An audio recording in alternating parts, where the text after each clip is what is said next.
Hello everyone! In this video, we are going to learn one of the most interesting and powerful command in our Linux command line journey. We are going to learn how to create and make our own commands ourselves. How cool is that? So remember that our Linux commands can be one of 4 different types. They can be either a shell script, or they can be a shell built-in command, or they can be an executable program, and finally they can be an alias. And remember that we said an alias can be used to define our own commands ourselves. So right now we are going to learn how to create and make our own commands using the almighty and powerful alias command. So before we do this, you have to know a couple of facts or a couple of things here. Every time, or the first thing that you do whenever you want to make a new command is you think of a name, right? It's like a baby. So every time a new couple they have a baby, they think of a name, right? So let's say that someone think of the name test. So you want to create your new command and you want to call it test. So before you actually go on and use this new name, you have to check whether the system already uses this name. So, and a very smart way to check for this is to use our command type.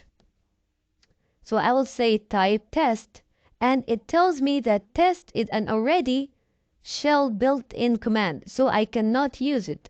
I have to think of another name that is not already used by the system. So I will use something like invent.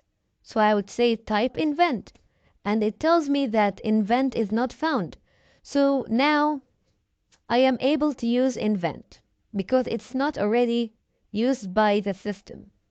Okay, so once I figured out my new command name, I can go on and create my new command. So here is the general syntax on how to create a new command. So you have to use the command alias, then followed by your new command name, followed by an equal sign, and there is no white space here. You have to be careful with this. And then between double quotes, you can specify here whatever you want your command to do. So for example, I will call my command invent as we said. So invent equal between double quotes, I will tell it what to do. So every time I enter invent, I want it to change to my desktop. I wanted to make a directory called directory1. I wanted to make a file called file1. I wanted also to show the date and the calendar, and that's it for now.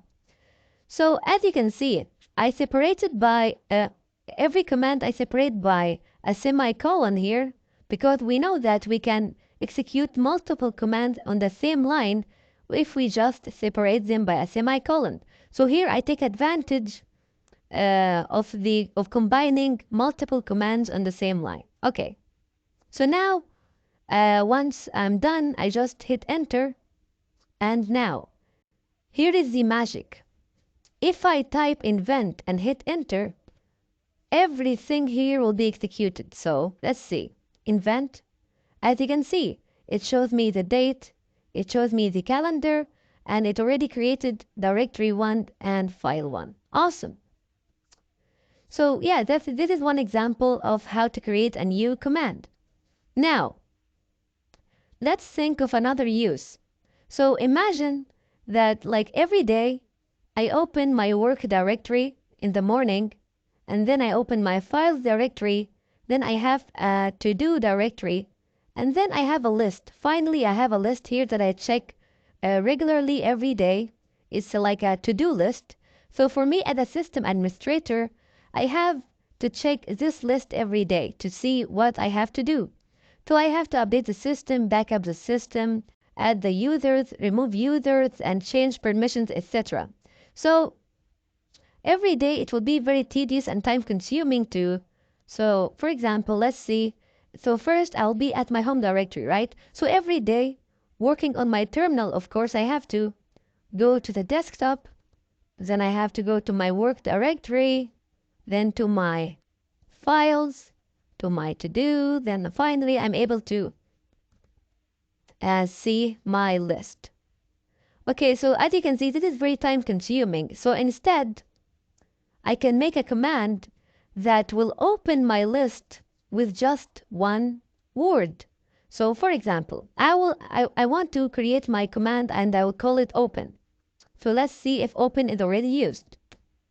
Okay, open is already used by my system. So I'll think of another name. Let's say open file. And it tells me that open file is not found. So I can use open file. Actually, I will use another name. I will say to do. So to do is not found. Awesome. So now I can use my new command name to do to open my to-do list here. Okay, with just one word. So it's very easy. All I need to do is just say alias to do equal without any spaces. Then I will change to my desktop. I'll change to my, or I can do this. I can say gedit and then my desktop, then my work, then my files, then my to-do, then my list. So right now, if I execute this, so right now, if I say to do, it will open my list. As you can see, it's magic, guys. So it's very, very helpful. So instead of every day I wake up in the morning and then I have to go to work, or first I have to go to the desktop, I have to go to work, to go to files, to do, and then finally I'm able to open my list. So all these things are just saved when I say, so if I just say to do and hit enter, this just happened, right? So as you can see, you have like infinite possibilities for the benefits of being able to create a new command. So I will make another 2 or 3 videos on explaining the usefulness and the benefits of creating an alias command. But for now, I want you guys to practice with the alias commands. So yeah, that's it for this video. Ciao.